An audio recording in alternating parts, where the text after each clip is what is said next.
It's great to see so many people in the room, and I'm looking around and recognising all of the faces from the activists from the 70s that are here, conservation activists from the 70s, members of old organisations that have long gone, DSI, Forest Service. I'm seeing them all in the audience. It's great to see you all again. I guess I'm just going to do that once over lightly. I'm going to try and set the scene for what we've been up to in our program, People, Cities and Nature. And I guess in more recent years in my career, I've become way more interested in what's happening in cities and in our own backyard, as it were. And so that's really what I'm going to do, is just give a bit of a sense of where we've come from, and then the real people with the real knowledge will start contributing the more detailed research from the researchers, and then later from the people who really know about Nelson. I claim to know very little about Nelson, but I will claim a little bit of local heritage. So my great-great-grandfather's surname was Shellcrass, and he was the guy that brought the Mongatapu murderers to justice, if you know some history of Nelson. That's going way back, and that's my mother's line, the Shellcrass line. So yeah, look, cities are the place for us. We are really interested in, really it's urban centres, not just cities, because most New Zealand cities are not really of a scale internationally that would be thought of as a city. People at the back having trouble, are they? Oh. Yeah. So, and there they are on the map, the 20 largest urban centres in Aotearoa, New Zealand, and of course all strategically located mostly on the coastline, and you know where the river or the estuary was, where that original settlement pattern is still being reinforced, if you like, apart from the odd city like the one that we come from, Hamilton, Kirikiri Roa, which is inland somewhat. Just a reflection on the situation for New Zealand's biodiversity, and I won't spend too long on this. You all know what the problem is. It's a long-standing problem, and I guess the biggest issue is at the moment, when you relax management, things still start going wrong, and so that need for ongoing management to prevent the loss that's been going on our landscape for quite a long time now. And of course the reasons for that decline are well known. Habitat loss, habitat fragmentation, the predators, the weeds, the diseases, all of those things that contribute to it. And this is why, of course, we do need to be extremely active and proactive about trying to protect our unique flora and fauna. I like to start by looking at the scale of the problem nationally, and just to give you a sense of, we're based up here in one red zone. This is the threatened environment classification. The red is the area of the country where there is less than 10% left of the original indigenous cover. Less than 10%. We live in one of those red zones. Many of the team live in other parts of the country too. I've spent most of my research career also focused down here in that other red zone. And so I'm really keen on trying to turn red zones into green zones, if you like. And of course, you guys know way better what the issue is here in Nelson, with these two diagrams here, the threatened environment classification for the Tasman region, and here for Nelson. I just wanted to put those up there because of the really important differences that occur in different urban centres around New Zealand in terms of their context, because if you're trying to improve things in an urban centre, the context for the urban centre is critically important. And you have the advantage over many other parts of the country in having large chunks of land reasonably nearby which still have, you know, as much as 30% cover of indigenous habitat. Whereas where we're working in Hamilton, for example, we are completely surrounded on all sides by less than 10%, in fact less than 2% across the whole of our context. So you are actually in a prime position, I believe, to undertake the processes that will allow you to bring nature back into urban centres. And I know you've been doing lots of good work. I just wanted to remind you too of that fundamental issue of what happens when habitat is fragmented or reduced in extent. and the decay curves, the loss of species, when you get down to areas less than 10% on the axis here, this enormous exponential loss of species that goes on. And so when we're working in urban centres, often we're thinking about how do we make the system persistent? How will it survive? What are the processes and functions that need to be re-established? And what is the extent of habitat needed to prevent this part of the process? And some years back we produced a paper on this for urban centres around New Zealand, the top 20 urban centres, where we used native vegetation cover as a surrogate for biodiversity, and of course there are lots of issues in that assumption, but at least it's one surrogate of Indigenous biodiversity. And using a GIS-based model and some algorithms to compare like with like, we looked at the range of scenarios, of contexts, if you like, for different urban centres. And where I come from in Hamilton is the red line, the flat line of biodiversity. And you guys are in curve B, which I'm going to talk about a little bit later. Wellington is more of a curve C sort of a curve. And then there's a whole lot of the 7 here and the 5 there and the 7 there. And then there's this one interesting different city, different to everywhere else, which is New Plymouth, which has some rather large chunks of Indigenous habitat very centrally located within the city, and that's just an artefact of the history of the development of the city, which is spread around large patches of Indigenous forest that have been put aside. But because the city fathers decided that they didn't need a green belt, they hammered it on the edges of what is now the city, completely removed it. And when you get away from the city, you start getting closer, of course, to the big national park, Ecological National Park. And that's the shape of that curve.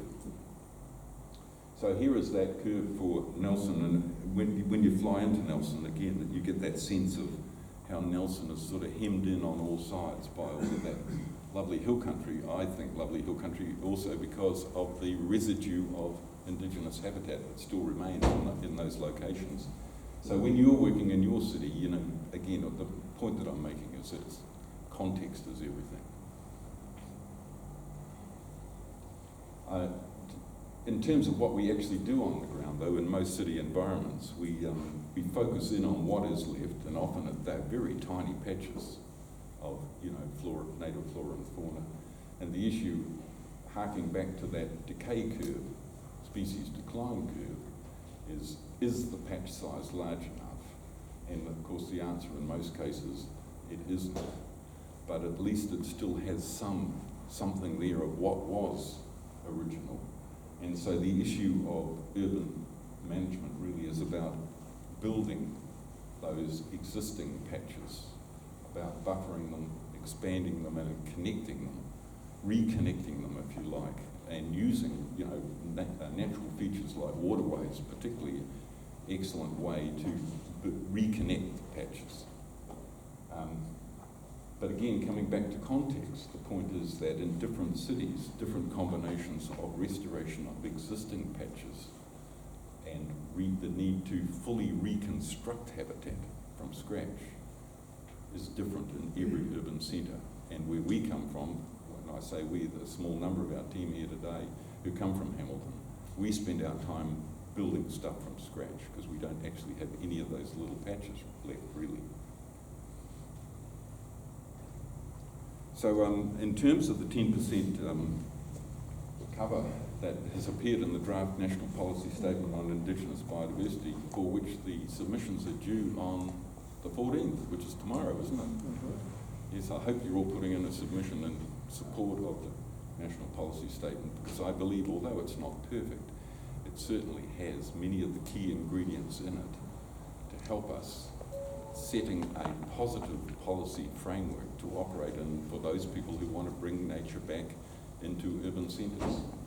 And in amongst it, based on some of the research that I've already talked about and some other research that was published not that long ago in the New Zealand Journal of Ecology 2017, in the draft National Policy Statement on Indigenous Biodiversity, this Policy 19, which came from the discussion document and is now in the draft as an implementation requirement.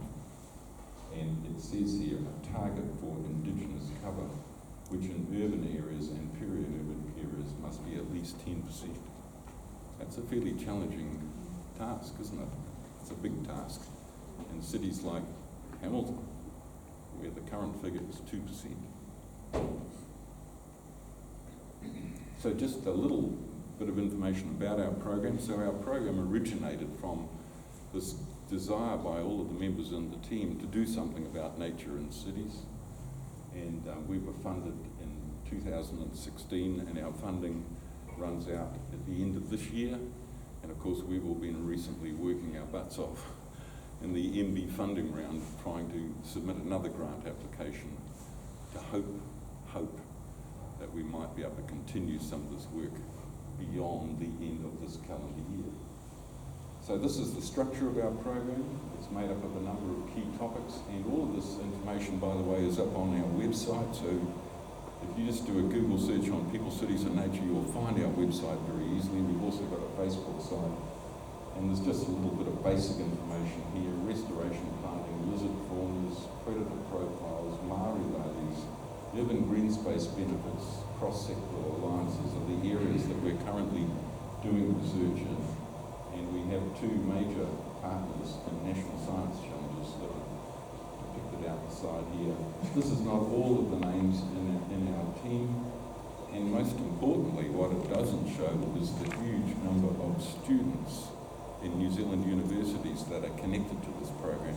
At last count, it was over 25, I think, masters and PhDs that are all clustering around some of the people who are doing the research in this program. So, you know, we have a fairly significant team of people who are working away in urban centres. I won't go into the detail here. This was from the previous proposal and just gives a sense of the number of partners that we have that we've been working with around the country. They tend to be the administration of each of the city, like a district council or a city council, and often a flagship project that we'd like to see if we can involve in the process as well. And you can see here that Nelson City was one of the councils that signed on to this program right at the outset, and we were really grateful for their support, because just by showing that support, you help researchers like us convince the government funding agency that they might want to fund research in this space. So here's the range of activity that's been going on in the program, and you can see it's been going on all the way from Auckland all the way down to Invercargill. Yes, we are spread quite thinly, but we've been quite careful about trying to do as much as we can in different areas, you know, in the right places, in order to get answers which will help more widely across the system.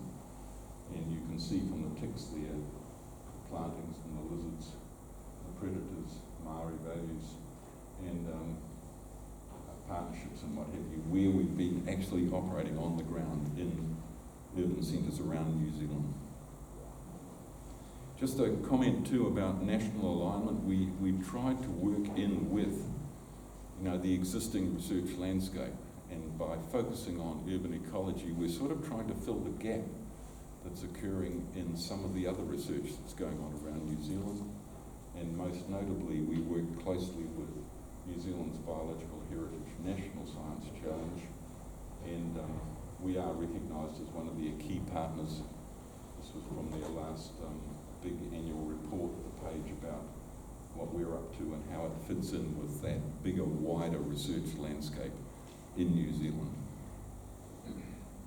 We've also got several international partners, because we're trying to get our heads around some new areas of research that are emerging. The Urban Biodiversity Network is a very broad-ranging network based out of the US that we do work with, and they've actually funded some of us at various times to go and keep in that global network. And then a new emerging area, the Eco Health Network. Kerry, who will speak later, recently attended a workshop there in Tasmania. This is the meeting ground, if you like, of ecologists and medical science. So trying to really get a handle on the health benefits of green space in urban centres. And so there's been a lot of new work going on in this space just recently. Up until now, the research has been largely correlational. There was a big study done in Auckland, for example, which demonstrated that asthma is less of a problem when you are located close to high-quality urban green space, i.e. native forest, as opposed to vast expanses of grassland. But most of the work to date has been correlational. In recent times, through this network here, some of the members of this network have been working on the causal mechanism for health benefit through the connection between the human gut microbiome and the soil microbiome in high quality green space. So these are connections that we try and maintain to make sure that we're up with what's really going on globally in this space. And I've been saying this now for 20 years, so it's no longer new. This was the original attempt to convince the funders and some of the people around the tables of city councils in New Zealand that actually it's time to get serious about nature in cities. Just as a matter of fact, that is Pukekura Park in New Plymouth. And right next to the parking sign, you can see the Kiruru right there, and all the cars parked out. I haven't got the cars parked out the front, but this is serious nature in a city. And the benefits for doing this sort of work in cities are the opportunity, and it's not just about restoring within the city, it's about how does that city contribute to the wider landscape as well. A famous environmental planner, I think his name was Sir Patrick Geddes, said in about 1912, he said something like, a region makes the city. And I like to turn that on its head nowadays and say, actually, it's about the city and what it can do for the region. Because if we're going to be serious about managing Indigenous biodiversity at landscape scale, we need to have an integrated approach which involves people in the peri-urban zone, the rural zone, and in the city. And of course the city is the nexus of where the resource is too. It's often the nexus of where the resource and the expertise is.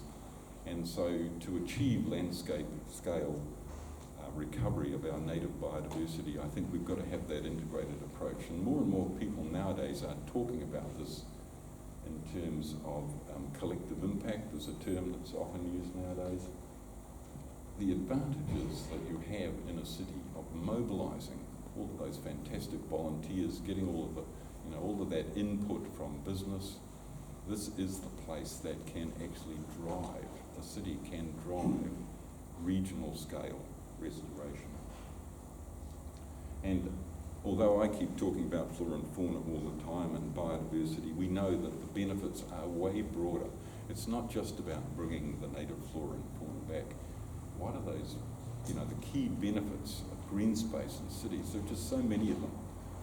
I'm not going to read them out. You all know what they are already, but in the face of massive climate change, where will be the oasis, if you like, of survival for humans if we don't put more focus on green space? So just to conclude and reiterate the words of Herbert Girardet, cities will determine the fate of the remaining biodiversity of our regions, our nation and the planet. There will be no sustainable world without sustainable cities. And I'll leave it at that. Thank you.